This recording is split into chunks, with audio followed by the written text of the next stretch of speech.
Good afternoon, ladies and gentlemen. It's now 4 o'clock, so welcome to this meeting of the Planning Committee of the District Council. Members of the public who are here, you're very welcome. We have no scheduled fire practices, so if the alarm goes off, please exit and follow the signs, and we assemble outside in, I dare say, the rain, for which I apologise. And the facilities are just through the second double doors there. Let's therefore go straight on to the agenda with apologies for absence. Thank you, Chairman. I have Councillor Dales, Councillor Woodhead and Councillor Brazier. Thank you very much indeed. Declarations of interest by members and officers, if any. Matthew. Thank you, Chairman. Hopefully this is the last time I'll say this. Agenda item number 8 was previously discussed by Newark Town Council, which I was a member. However, I come with a fresh and open mind. Thank you very much indeed. And then we go on to agenda item. Oh, Jono, sorry, I do apologise. Drainage Board. Vice Chairman. Right, so that's Councillors Lee and Walker with the Trent Valley Internal Drainage Board. Agenda item 3 is declaration of any intentions to record the meeting. The District Council is recording. I don't know if anybody else is recording, if they could indicate out of courtesy. We are also, however, live streaming on YouTube this evening. So it's too late now to get combs out and make sure that one's hair is tidy. We are live streaming. It's really important that all councillors and indeed speakers press the microphone button on and off very definitely when they wish to speak or are speaking, so that it is actually picked up. We do have one exempt item on the agenda, and the live streaming, I am assured, will cease when we get to that item. It would be somewhat embarrassing if it did not. So therefore we go without further ado on to agenda item 4, which is the minutes of our last meeting held on the 8th of October. Are those agreed as a true record, and may I therefore sign them, please? Move them, Chairman. Thank you very much. And then we go straight on to agenda item 5, which is Brooklyn, Lower Kirklington Road. Bev? Thank you, Chair. Good evening, everyone. This is item 5. It's on page 14 of your agenda, and it relates to the site of Brooklyn, which is a modern, if you bear with me a second, apologies, a modern detached bungalow set well back from Kirklington Road. It's accessed from Kirklington Road, and it's got a very mature, extensive garden to the rear, which is bounded by mature hedgerow. You'll note from your agenda that there is quite a lot of planning history on the site. It's on page 15 for your information. And you'll note that there have been previous refusals on the site for the development of it for 3 dwellings. Now, the initial outline permission was refused contrary to officer recommendation by Planning Committee, but was allowed on appeal. The first reserved matters application came in 2018, and it was refused in line with officer recommendation. This was subsequently dismissed on appeal, as the inspector agreed with the council that the proposed 2 number 5-bed dwellings and the 1 number 6-bed dwelling failed to provide an appropriate mix to meet housing need in the area. Now, the inspector's detailed considerations in reaching this decision are appended to your agenda. A second, more recent reserved matters application was refused by committee in March 2019, and that was against an unbalanced recommendation by the officers for approval. Again, it was refused in relation to housing mix and the potential for them to be easily converted to larger units rather than the 4 and 5-bed dwellings as they were proposed. The current proposal is a third attempt to achieve reserved matters approval on the site. As detailed on page 16 of your agenda, you will see that the scheme now put forward proposes a 3-bed dwelling at plot 1, which is this plot, if I can get the... So plot 1 is a 3-bed dwelling. Plot 2 is a 4-bed dwelling, and plot 3 is a 3-bed dwelling, and I'll go through the details of those slightly later on. And you can see that the site is laid out in a very linear form using the access from Kirklington Road.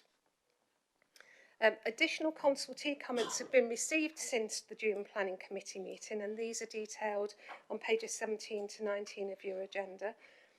Briefly, objections have been raised by the Town Council on the grounds that the proposed dwellings are only marginally smaller than those previously proposed and refused, and previous objections are reiterated. There have been 2 additional third-party representations, and they are with regards to the loss of natural screening and loss of trees and hedgerow, and the consequential impact that would have on visual amenity and on ecology. Again, I'll return to that slightly later. Additional comments have also been received from Southwell Civic Society, and these are detailed on your late item schedule and are appended. These reiterate previous comments which have been covered within the main body of the report, and they do not change the officer recommendation that's before you this evening. Now, in considering this latest reserve matters scheme, officers are of a view that the previous appeal decisions and refusals do carry weight, and they are material to the determination of the current map application, and that they do limit the scope of issues which we can reasonably take issue with. The material matters under consideration are again outlined in pages 23 to 25 of your agenda, and they are detailed there. Officers remain satisfied that the proposal would not impact on the character of the site or its wider setting, and they raise no highway safety issues. The ecological impacts and the matters of surface and foul water disposal and hedgerow retention, which have been a matter of the additional comments that we've received, together with the gapping up of the hedgerow, have been assessed at outline stage, and these have been secured by condition on the outline permission. These are therefore to be dealt with by discharge of condition application rather than the reserved matters before you. You will also note on your late item schedule that the applicant or the agent has submitted a copy of an appeal decision in which an inspector determines that housing mix cannot be taken into account at reserved matters stage. The agent's supporting comments are detailed within your late items. I don't intend to reiterate those. Officers note that this appeal that the agent has put forward relates only to matters of scale and appearance reserved at outline stage, and is therefore materially different from the reserved matters application before you this evening, whereby all matters are reserved. I'll draw your attention to the latest appeal decision, which was back, I think, in 2019. And that was the latest appeal decision on this particular site that we're looking at this evening, where the inspector determined that housing mix is a reserved matter, and officers consider that this more recent appeal decision is more relevant than that put forward by the agent. The late item therefore doesn't change the officer recommendation before you. So, as noted on page 20 of your agenda, the inspector, in granting the outline consent initially, considered that on this site it would not be appropriate to site 1 or 2 bedroom dwellings, but it would be more appropriate to site 3 bedroom or more, and that would be policy compliant. And that was agreed by the inspector in the July appeal decision. Officers therefore consider that it's not possible to insist on smaller houses on this particular site. You'll also note from the most up-to-date evidence of housing need in Southwell that the most needed type is 2 bedroom, then 4 bedroom, and then followed by 3 bedroom properties. I'll just talk you through very briefly the revisions to the scheme. So plot 1 is, and this is the current scheme before you, if you bear with me, sorry, here. So this is the current scheme before you. This is the scheme at plot 1 that was previously refused on appeal. So plot 1 is now a 3-bedroom property with only a double garage rather than a triple garage. So it's got a double garage here rather than a triple garage. and that's rather than the large 5-bedroom property previously proposed on the site. The current proposal has a reduced footprint, which is some 66 square metres smaller than that previously refused. If we turn to plot 2, plot 2 is now a 4-bedroom dwelling with a double garage. Again, it's been reduced from a triple garage down to a double garage, and has a floor space some 52 square metres smaller than that previously refused. And then finally, if we turn to plot 3 is now proposed as a 4-bedroom dwelling. This again is the current scheme before you. This is the previously refused scheme. So plot 3 is now proposed as a 4-bedroom dwelling rather than a 5-bed property. The triple garage again has been reduced to a double garage, and it's not very clear, but you can just about note that the number of ensuite bedrooms has been reduced. Ensuite bathrooms has been reduced. And this now has a floor space which is some 104 square metres smaller than that previously refused. Taking this into account, officers conclude that the revised scheme before you this evening better reflects the housing need in the settlement. It's accepted that these dwellings are and remain large.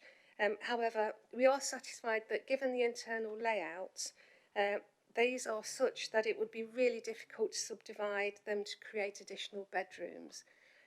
And therefore, as the scheme is also considered acceptable in terms of residential and visual amenity and highway safety, the officer recommendation is therefore approval, subject to conditions set out on pages 27 and 28 of your agenda.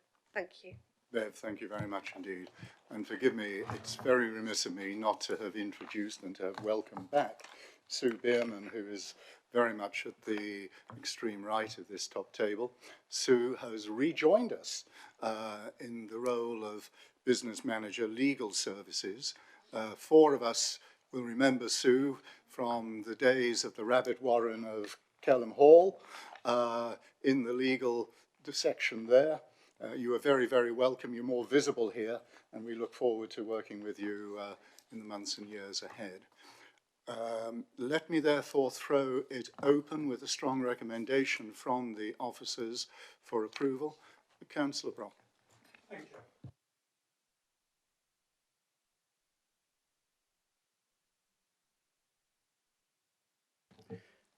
Thank you. The mix of housing has been adjusted, and I find that broadly acceptable as it stands. It's not everything I sought. I think we'd have liked some changes to what's before us, but it is broadly acceptable.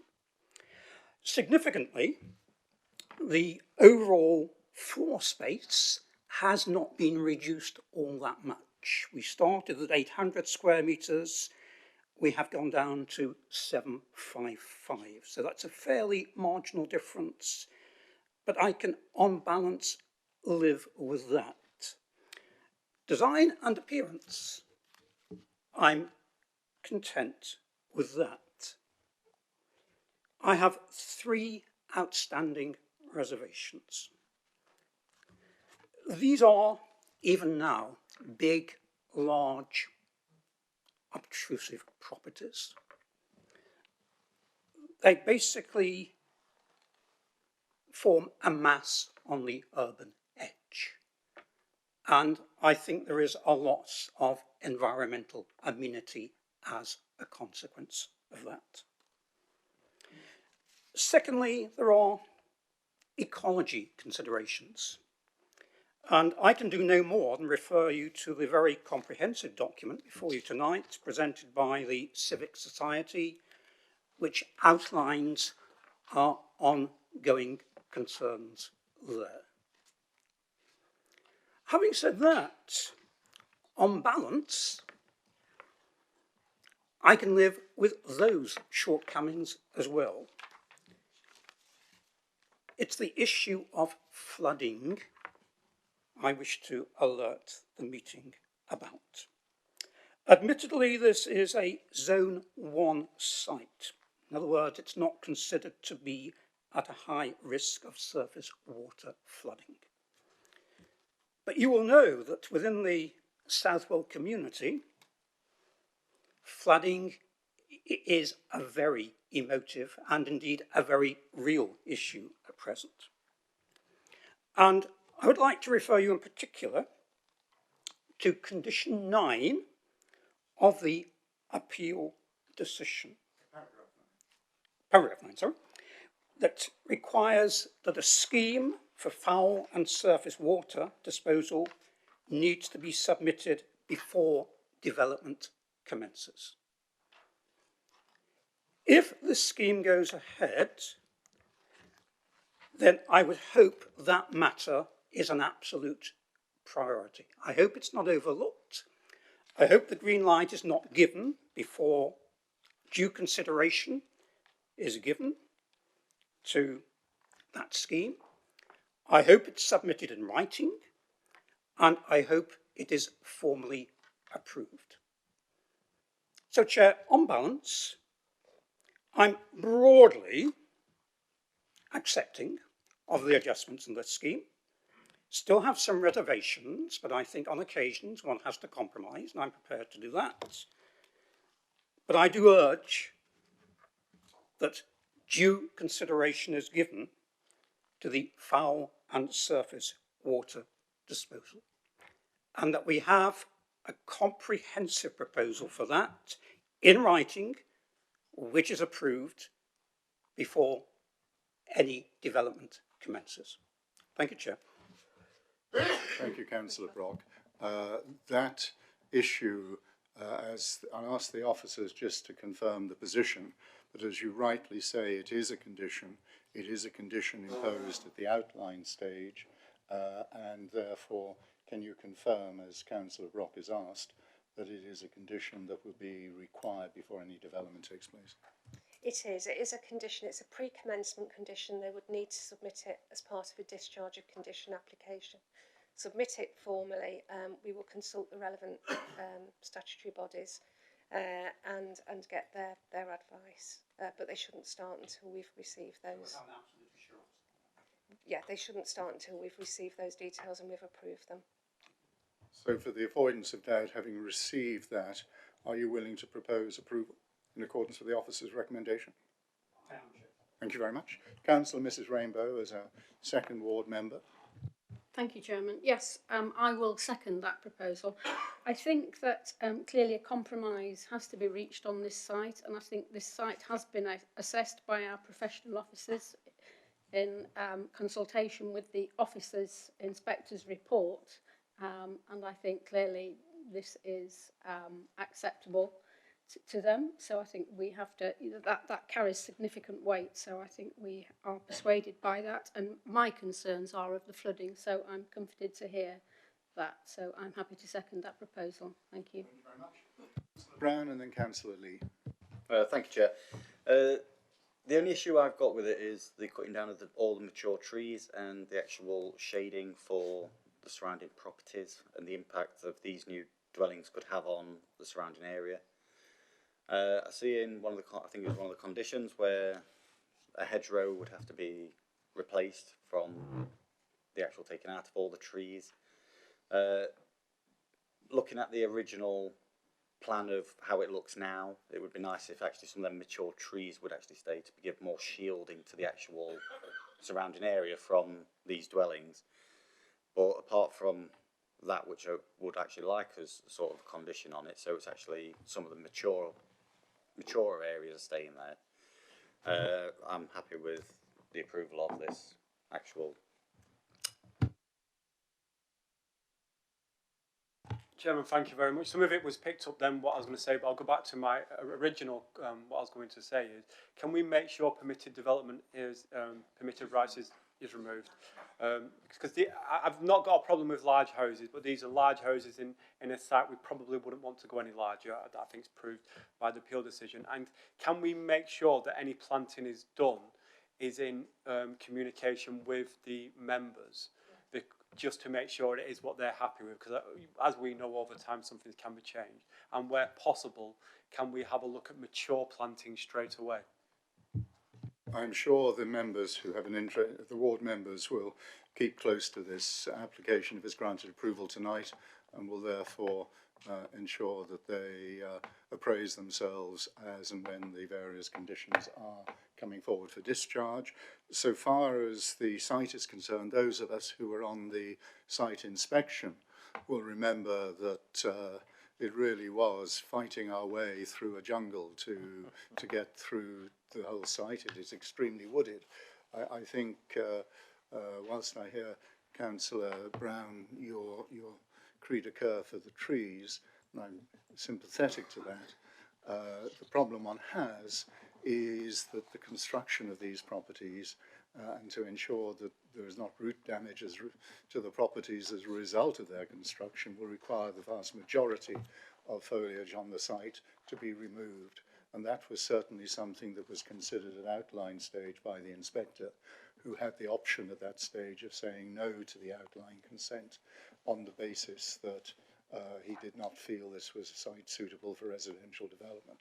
But I'm sure the officers will be mindful of the need in landscaping terms to ensure screening of the site to adjoining neighbours wherever possible. It has been moved and seconded by the two ward members for approval in accordance with the officer's recommendation. All those in favour, please show. Thank you very much. That is unanimous. Thank you. We now move on to agenda item 6, which is Top Street, Reneth.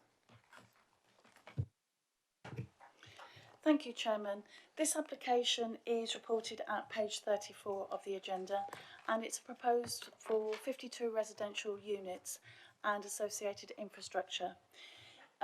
It's presented to Planning Committee because the recommendation is contrary to the Parish Council's comments, which are set out at pages 37 and 38 of the report. If you refer to those comments, you will also note within the report that there is planning history on the site where full planning permission was granted in 2017, also for 52 residential units. This application differs in that this application is for 100% affordable units, whereas the other was 100% market housing.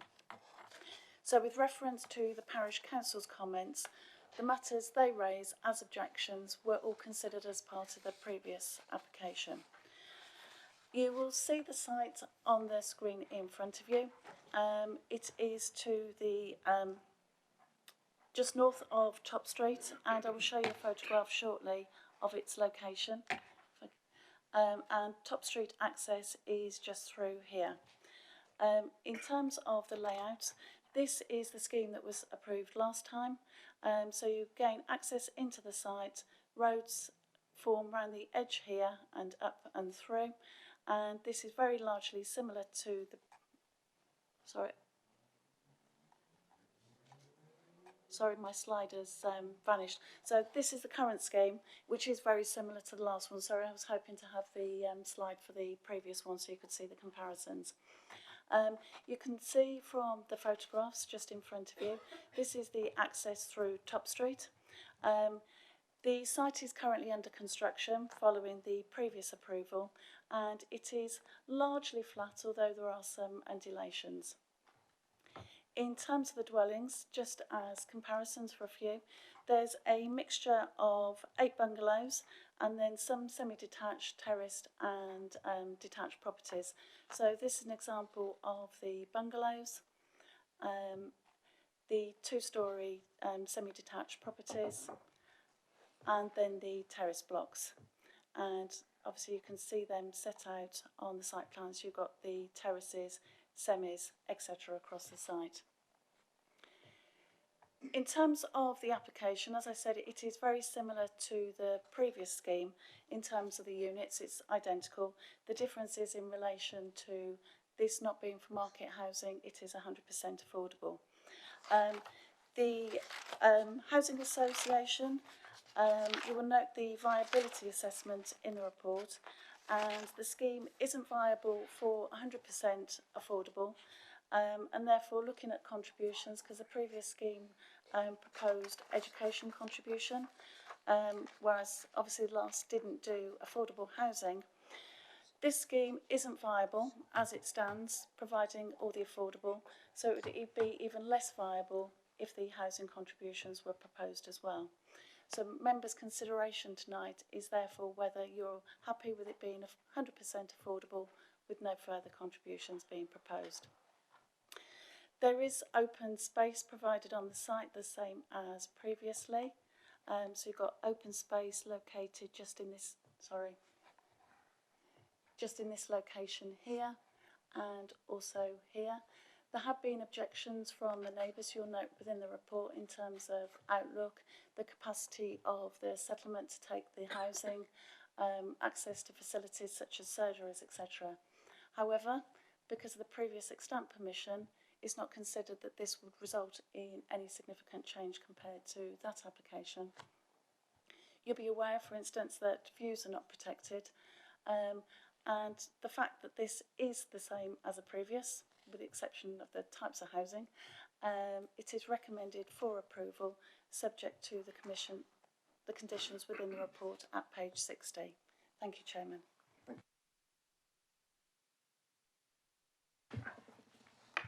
Thank you, Chairman.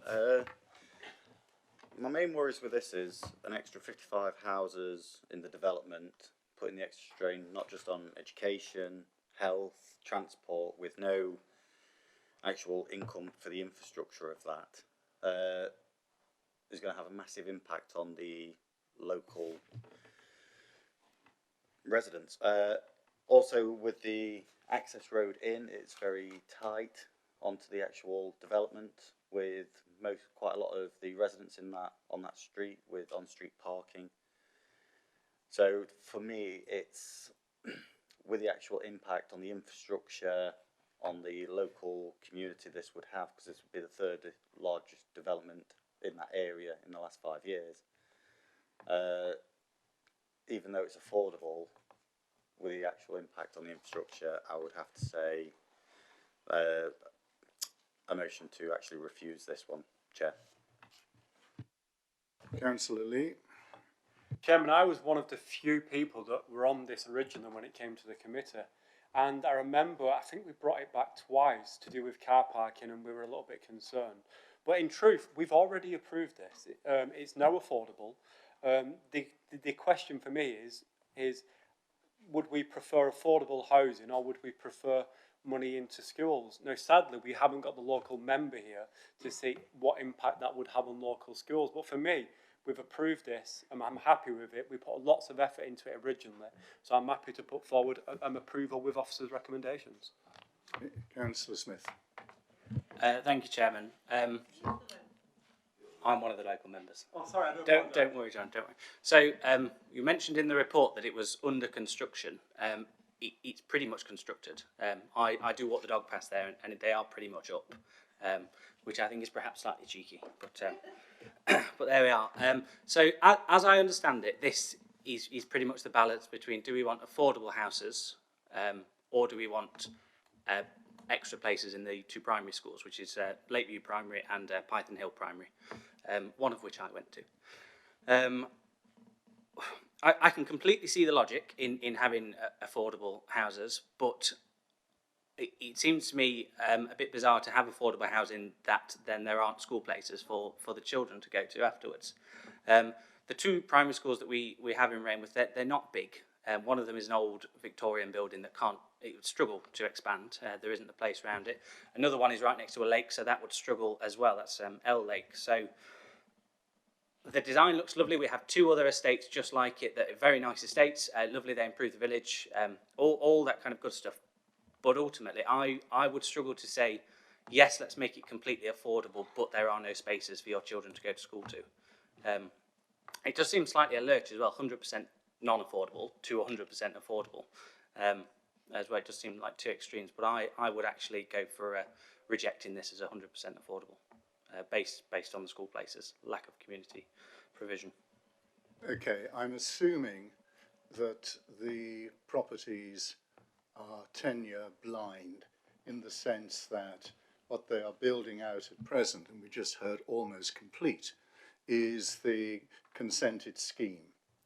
And what they have done is to interest and subsequently sell on, subject presumably to planning permission, the development to Notts Community Housing Association and that Notts Community Housing Association, I presume, has secured funding from Homes England to help them purchase this scheme.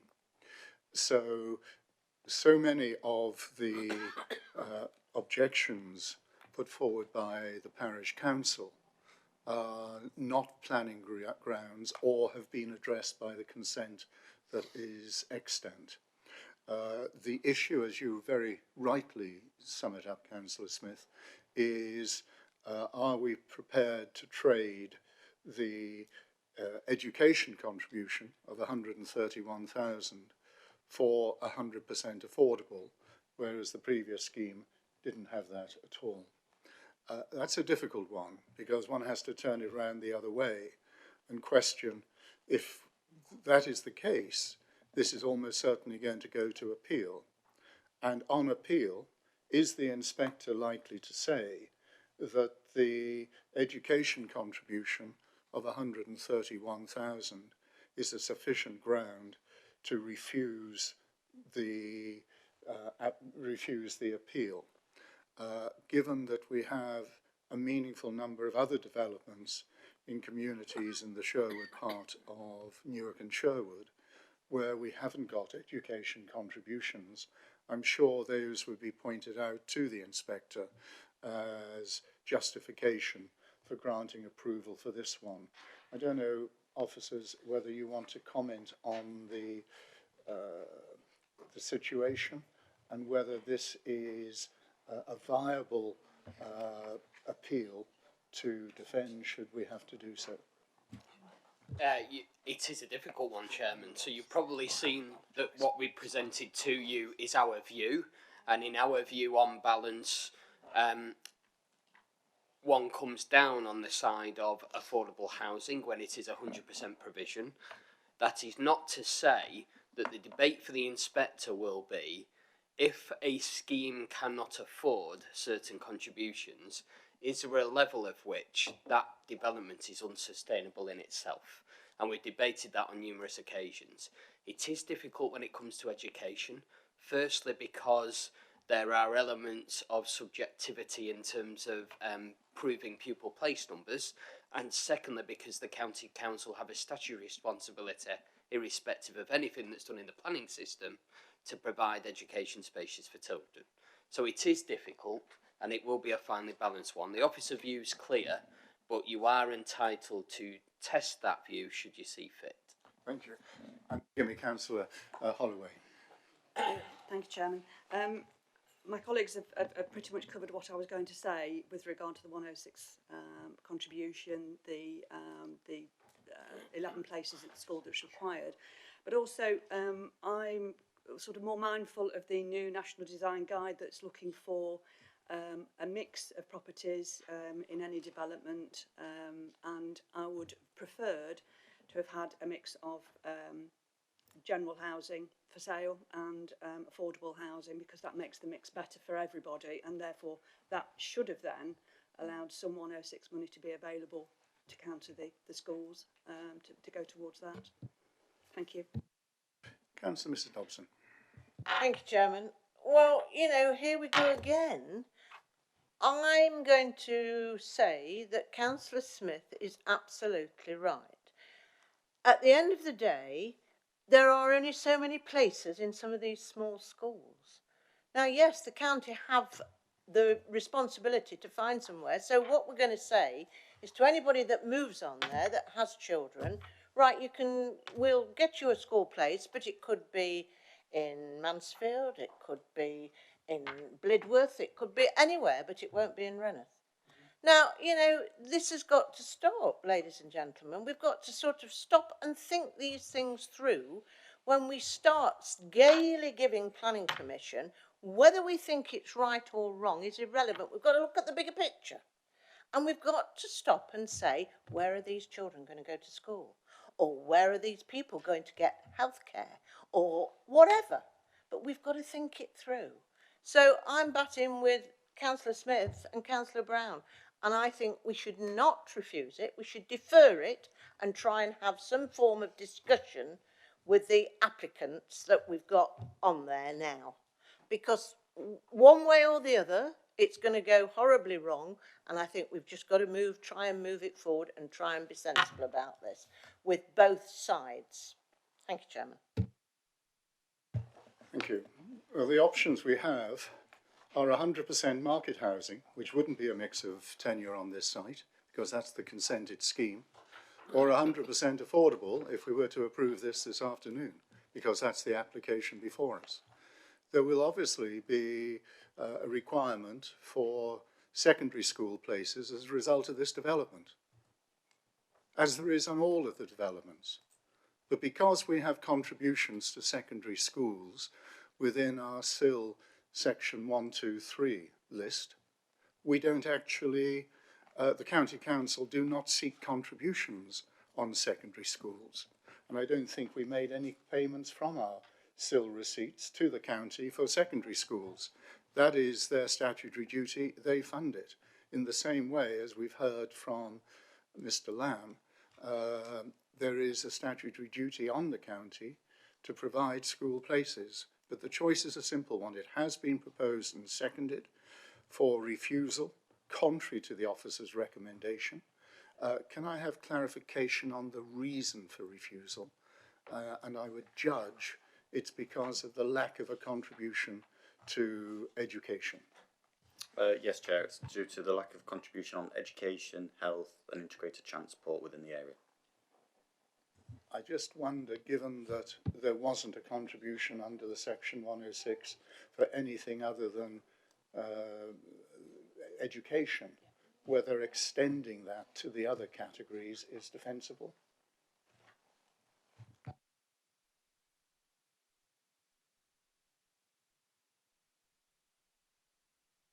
Sorry, yeah, I would keep Primary education as the primary education as the contribution that's lacking, and therefore makes it unsustainable development. I agree with that, Chair. On that basis, it's been moved and seconded for refusal on the single ground that the failure to provide a primary education contribution is the cause for our objection. All those in favour of refusal on that basis? Those against? 1, 2, 3, 4, 5, 6. 6?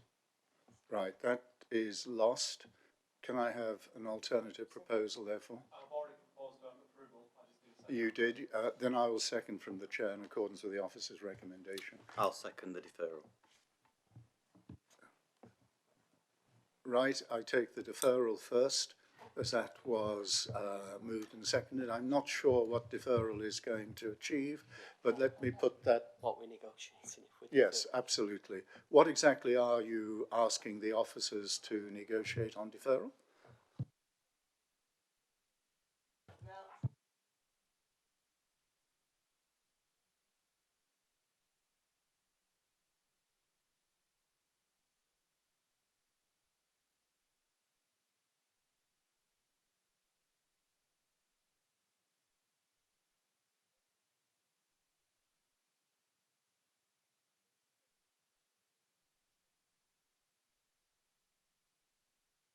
Let me be clear.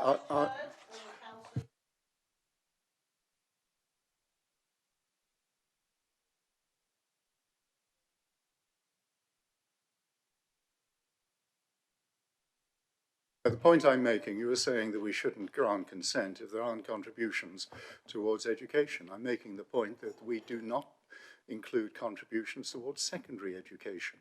Never have done. Okay, that's... No, I know you weren't, but I was making the point that there is quite, there is no educational contribution on any of the planning applications in Newark and Sherwood for secondary education. You were making the point that we had to have them on primary, but that's fine, that's fine. So the proposal is to defer. I would suggest the only basis for deferral is to see whether a mixed use scheme is viable. And I cannot understand that that is going to be something that the officers can negotiate. Well, the officers can ask, can't they? We're only going to do it for a month. Right, then I think that is the only thing that could be asked soon.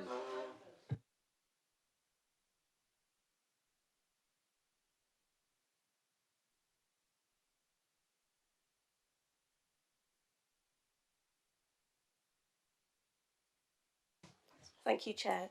I just wanted to read the Constitution provisions about deferral so that committee knows what the Constitution says about it before going ahead. So members should not seek to defer consideration of any item put before the Planning Committee unless there are clear and demonstrable reasons for doing so, such as relevant planning issues arising for the first time, not having been previously considered and needing further investigation.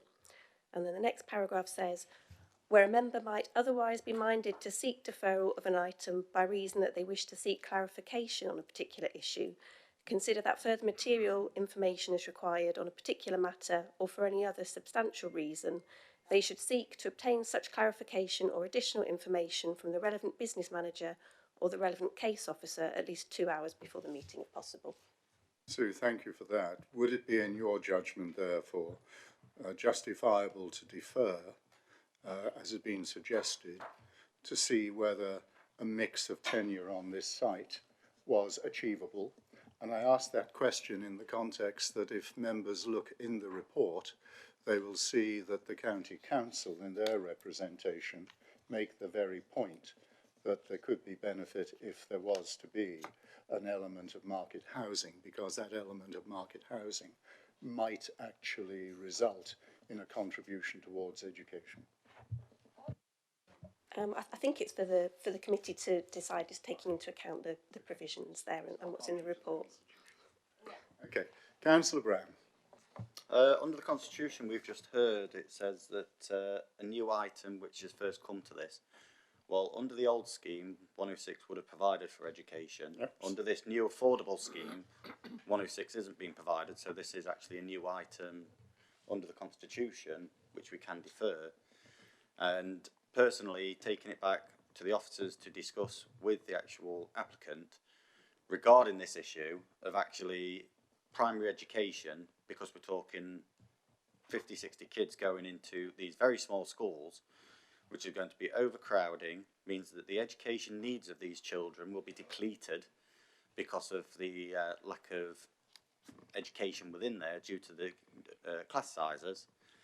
And personally, it is giving the youth within that area not the best start due to the fact of the overcrowding within the education of this area, due to the fact of no investment into primary education from this development. Chair. Thank you. Let's, however, just remember you made reference there to the number of children. The number of places that the County Council are seeking a contribution for is 12. 12.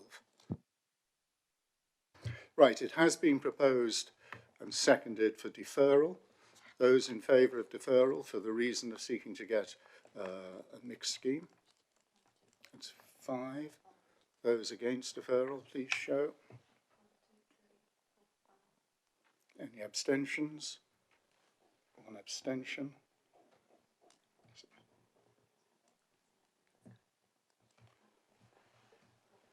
5-5. I'm going to go along with the officer's recommendation on the basis that we have a scheme which is consented, and I'm mindful of the fact that we've heard it's largely been built, and I think the likelihood of Notts Community Housing getting the funding from Homes England on a scheme which is smaller than this is, I wouldn't say remote, but they've certainly got it for this and would have to go back. So it is approved in accordance with the officer's recommendation. Chairman, no, that was a vote. Oh, that was a vote. Sorry, that we put it forward as a substantive vote, therefore for approval. You had proposed approval, I had seconded approval. All those in favour of approval, please show. 1, 2, 3, 4, 5. Those against approval? 1, 2, 3, 4, 5. Right, I cast my vote for approval, having seconded it. Therefore, it is approved. Thank you very much. Agenda item 7, Cobblers Cottage, which all members of this committee will remember that we had a site visit on at, I think, the very first meeting of this committee, which was on the beginning of June. So, who's talking to this? Thank you, ladies and gentlemen. I don't intend to go into too much detail about the original scheme. You will recall that from the first time it was brought to committee in June. The application does propose a first floor extension to the rear of the host dwelling. If I can find you an existing plan. So this is the existing scheme as it stands at the moment. Now, you will recall that officers were asked to try to negotiate a revised design to the scheme as was originally proposed. And officers have subsequently explored 3 alternative options with the applicants. The first one was a traditional cat slide roof, which would scale back the depth of the extension. If I can find... So these were the plans that were presented to committee previously. And as I say, we've spoken to the applicants about a traditional cat slide roof, which would scale back the depth of the extension. Retaining one rear projection gable, here we go. Retaining one rear projecting gable, but reducing the depth of the extension, and then introducing a cat slide roof over the other half of the gable extension, and retaining both gable projections, but reducing their depths. Now, the applicant has subsequently submitted revised plans which differ from all 3 of those options. So these are the revised scheme that the applicant has submitted. You will note that there is now a green sedum roof on the flat roof element of the extension, and I think probably clearer is the elevations. So the revised plans indicate a reduction in the height of the proposed extension from 4.85 metres at eaves height to 6.4 metres at ridge height. That reduces the height of the eaves. They now sit below the eaves of the host dwelling, and the ridge height sits lower. You will note the design of the roof at this point here has now got an infill detail between the double gable projections, and that I think is to provide some head height. You'll note from your report that the applicant has deposited a letter in support of the amended plans, and that's detailed on page 70. You'll note it comments that reducing the length of the extension would not provide the space or the facilities required for the family. Additional comments received are also noted on page 70 of your agenda. The Parish Council objection in terms of loss of light to neighbouring property remains. The Conservation Officer has revised the revised scheme and has verbally advised that the proposal now put forward by the applicant does dilute the traditional features of the host dwelling, in that the existing lean-to extension would be replaced with a flat roof element, and that would be here.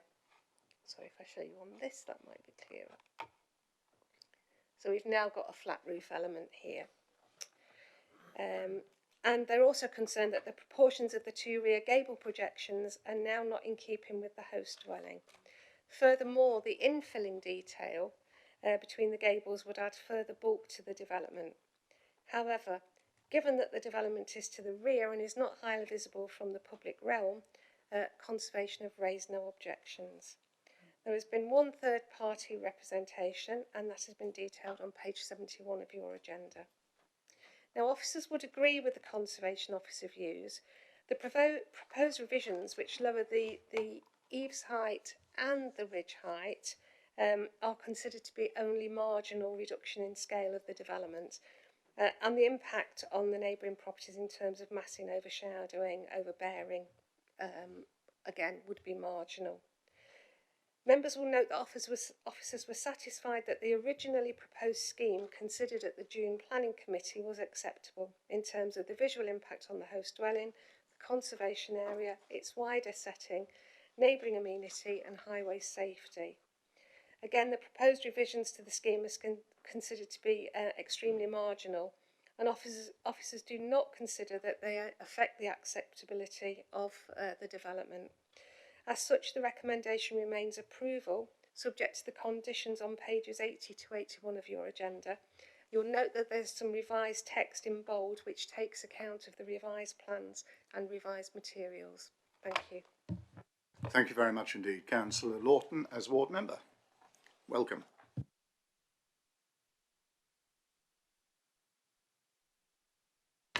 Shan't keep you long, my voice will go away. But obviously this is the second time I've spoken on this particular application. I was actually very pleased with the original proposals that were given by the committee, that the conservation officers should be in liaise with the applicant to be able to provide a solution to the problem which was affecting the neighbours of this particular property. It was a compromise, I think, which is very sensible, and had the applicants taken advantage of that, I wouldn't be here today. My parish council met last month and objected to this particular planning application due purely, well, mainly to the impact of the properties either side and the loss of amenity as far as daylight and sunlight is concerned. And really, I'm just here to ask you to support my parish council in objecting to this particular application. I've spoken to the applicant themselves and expressed my view that I was surprised, really, and the planning officer has talked about it being a minimal change to the original application. I cannot really see the point in them putting in this particular planning application in the first place when we were asking for compromise and they have point blankly refused to do so. So really, that is all I need to say on the subject, Mr. Chairman. I appreciate that you are losing your voice, but can I ask one question of you before you vacate? When we went on the site inspection, members will recall, and we saw from the street scene slide shown to us, that this property is forward on its plot. There's very little space in front. There is indicated on the plan a single garage, but there is on the website a letter of objection, I judge from a neighbouring property, which asserts that the garage has been converted into a residential accommodation. Do you have any knowledge as to whether that is the case or not? Because if it is, quite clearly it reduces the ability for vehicles in this growing family to be on their property, in their grounds, as opposed to on the road outside. I can't comment on that as far as the garage is concerned. What I can tell you is that the applicants do have 3 cars. 2 of them are parked off street and 1 is parked on street. Thank you very much. I throw it open. Councillor Brown and then Councillor Lee. Thank you, Chairman. If we all remember the site visit where the neighbouring house, the actual length of it and where this new development would be, at the last planning committee we all mentioned about the actual size of it and the loss of light and the impact on the neighbouring villages because of the design, because it'd be out of sorts with the local designs in the area because of the way the extension is. Even reducing it, it's still going to have a massive impact on the local area because of its design and because of the actual tenure of it. So personally, as it's come back to planning committee, I would like to put in a refusal motion, please, Chair, due to the actual size and design of the actual property. Chairman, I'm happy to second that. I would also, if accepted, would like to put on the issues to the neighbours with the size of it as well. And I can't think off the top of my head what the terminology would be, but yeah, it's because the design's awful. The design is awful, and I think last time it came here we were very understandable that we understand the need of larger property, but it's just not acceptable. I'm happy to leave it at that, Chairman. Councillor Lawton, did you want to come back? Just one point, if I may, Mr. Chairman. It would seem to me a sensible suggestion that if it is refused, which is what the proposal that Councillor Brown has put forward, that we can recontact the applicant and say that it has been refused, and would they please then take advantage of the opportunity that was given to them by the conservation officer to reduce the size of the property and put it forward again.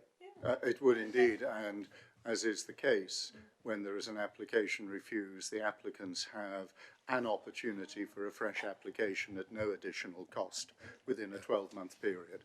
Right, any other comments? It has been moved and seconded for refusal on the basis of a non-designated heritage asset with the scale and the design of the extension being inappropriate in this location.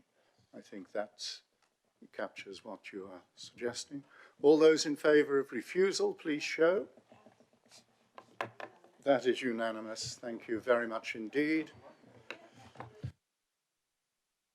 There's no need for recorded vote, as that is a unanimous decision. It will appear as such in the minutes of this meeting.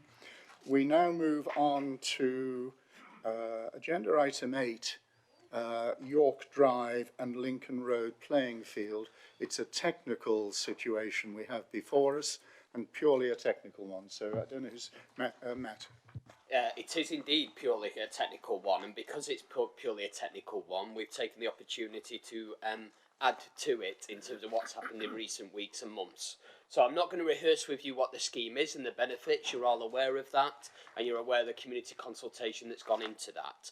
What's happened in recent months is that, and again, if you look at page 4 of your late items, that's what summarises it. So firstly, with respect to noise, you may recall that there was noise mitigation required for one of the units on the industrial estate nearby. That has now been put in, and for the avoidance of doubt, we're capturing a condition that says one resurveys as the scheme moves forward. Likewise with ecology, the mitigation to address the ecology surveys that have been undertaken on site is now there. We've took the opportunity as well to revise condition 1, which talks of the timetable for implementation. So you may have noticed it was a standard 3-year condition, whereas the text talked about it being an 8-year scheme. We've took in the middle and gone for 5 years in terms of what we're proposing. And finally, and we've touched upon this evening, we're in quite an unusual position in that we are both a landowner hat and a local planning authority hat. You may recall the discussions we had regarding can one enter into a legal agreements with oneself and the degree to which that legal agreement may affect Homes England funding for affordable housing. So again, a long story short, Homes England have said that if the units are additionality, i.e. are not required explicitly through the planning application, but you as a council are explicitly providing them because of decisions you take elsewhere, i.e. by a full council and PNF back in November, then you are entitled to grants funding to support the scheme. So on that basis, we are recommending that the affordable housing provision is not explicitly referred to in the Section 106 planning condition, and that is controlled and delivered through the separate resolutions of this council back in November. That's the simplest way I can think to describe it, and hopefully I have. Thank you very much. I think you have. It is, as I said at the outset, a technical thing, matter. I do note that Councillor Mrs. Brown is here. You haven't indicated you wish to speak, and you've just been reassured that there is no difference in essence to what was agreed by this committee when it considered the application. It is purely the process which is slightly changed because of the fact that we are both the landowner and the applicant. So I'm assuming you are happy on that explanation. Fine. I would have given you the opportunity if you wanted to say anything else. Councillor Lee. Thank you very much, Chairman. I'm going to ask a question that we know the answer for, but the reason I want to do it is, like lots of people here, we get lots of emails and questions and lots of mistruths. And as we're live streaming this, I want it to be out there in the open. So my question is what percentage of affordable houses is on this application? Hopefully I've not caught you off guard. probably should have warned you that I was going to ask that question. I do apologise.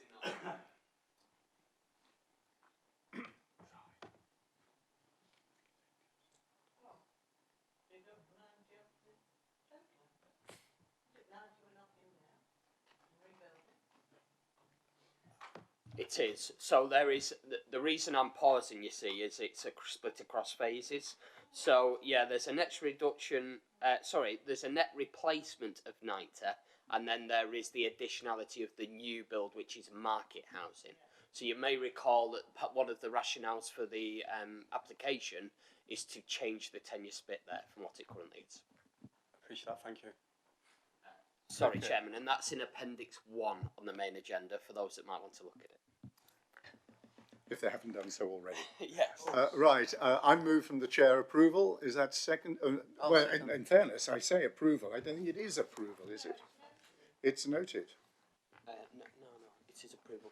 Right, it's on page 86. I move outline planning permission granted, subject to the two conditions set out in little a and little b.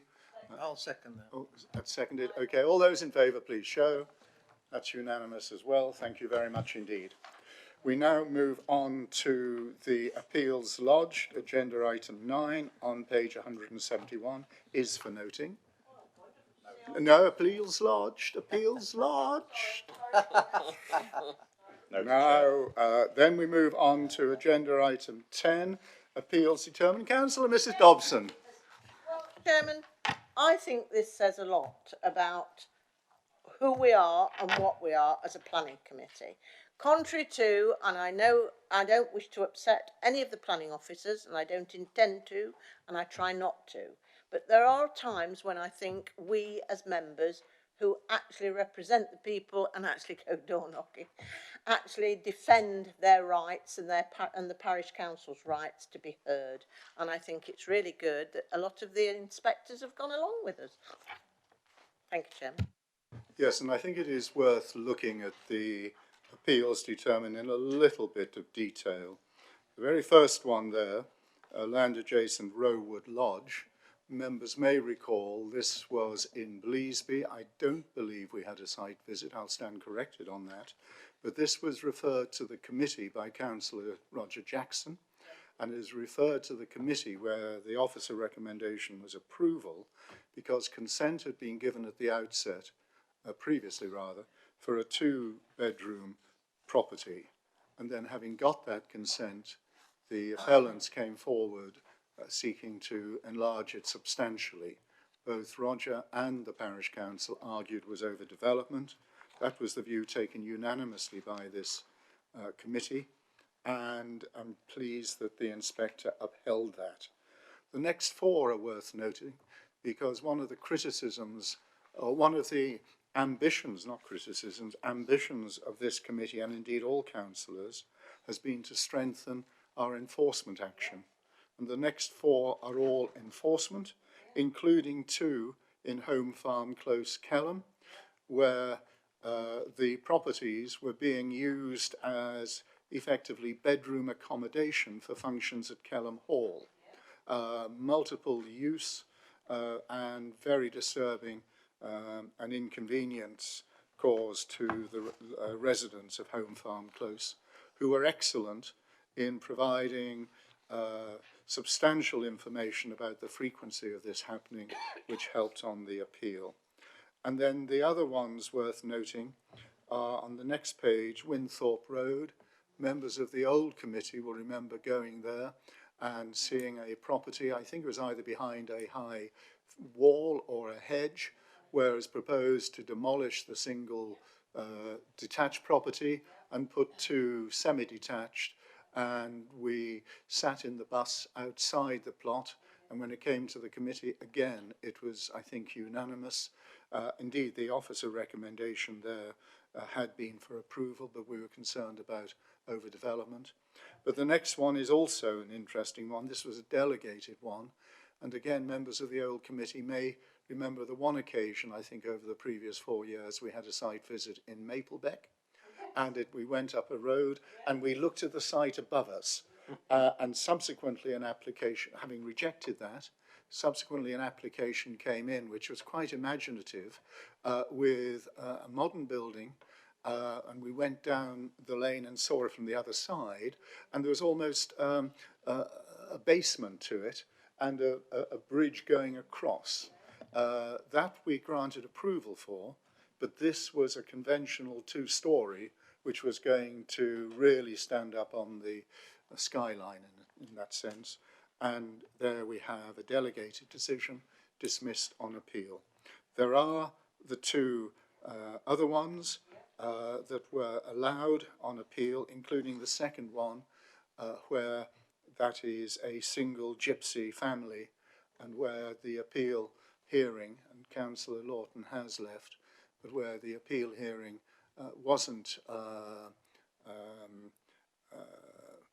properly resourced, certainly by the County Council, and that appeal has been allowed. So those are for noting. Okay. Then we have agenda item 11, which is the quarterly enforcement activity update. And I think it's worth there noting, and you may want to say something on this, Lisa, I'm sorry. Thank you, Chairman.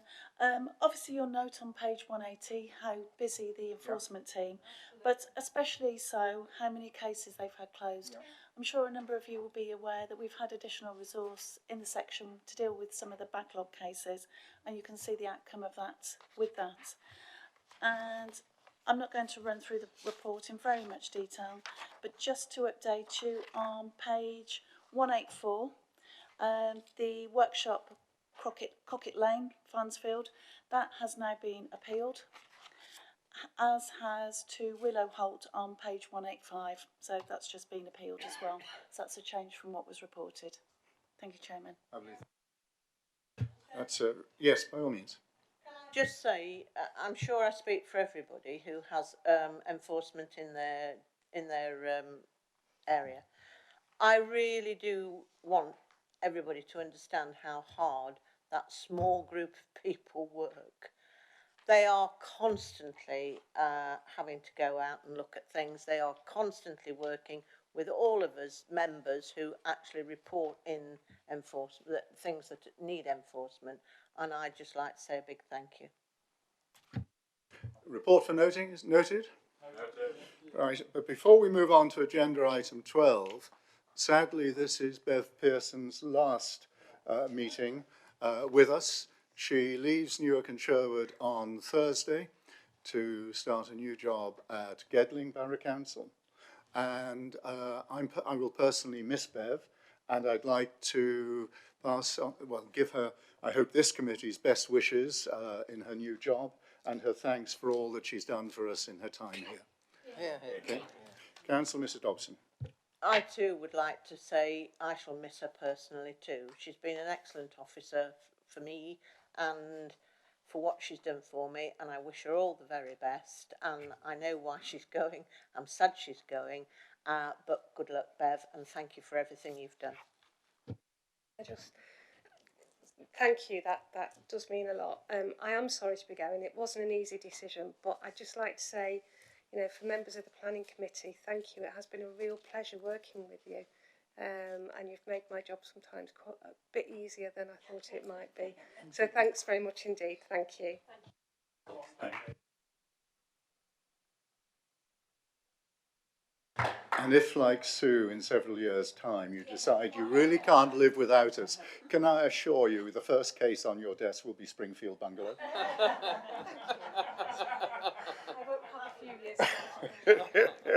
Right, let me therefore move on to agenda item 12, which is the exclusion of the press and the public.